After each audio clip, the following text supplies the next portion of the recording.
Hello mga ka-province, ayan, nais ko lang ipakita kung gaano kahirap magtanim ng sibuyas.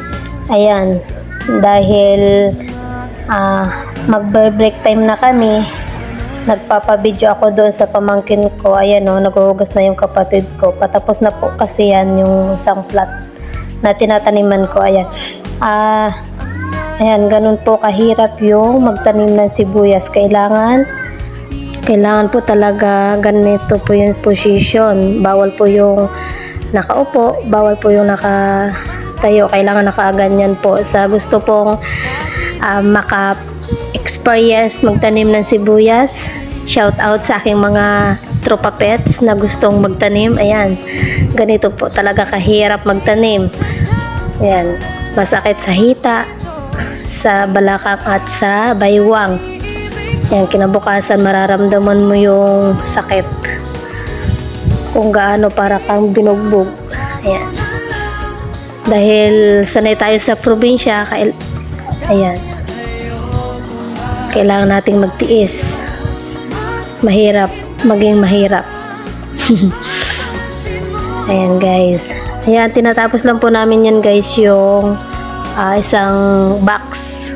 Kaya nag-uumpukan po kami sa gitna. At dahil 10 AM na, time to break time na ulit. Ayan, yan, minamadali na po namin yan. At pinagtutulungan na po namin yan, yung isang box para matapos na. Ayan, ganito po yung pagtatanim, yung isa-isa po siya mga ka-province.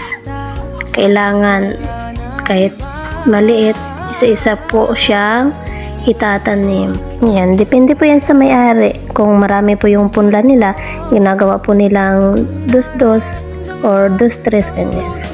Yan, time to break time na po. Makapagpahinga po ng baywang. Ayan, ang aming merienda po ngayon is putok with tubig. Yan, start po ulit kami ng 1 PM. Yan, simula ulit sa hamon ng buhay. Yan, malawak-lawak na rin ang aming nataniman. Yan, kahit dito guys, dito kami naghuhugas ng kamay. Yan, bawal maarte. Carry yan. Yan, tuwang-tuwa na, uuwian na. Yan, makakatanggap na ng 400 a day. Ayan guys, may pambili na kaming ulam, pasalubong.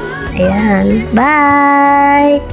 Thank you for watching. God bless po.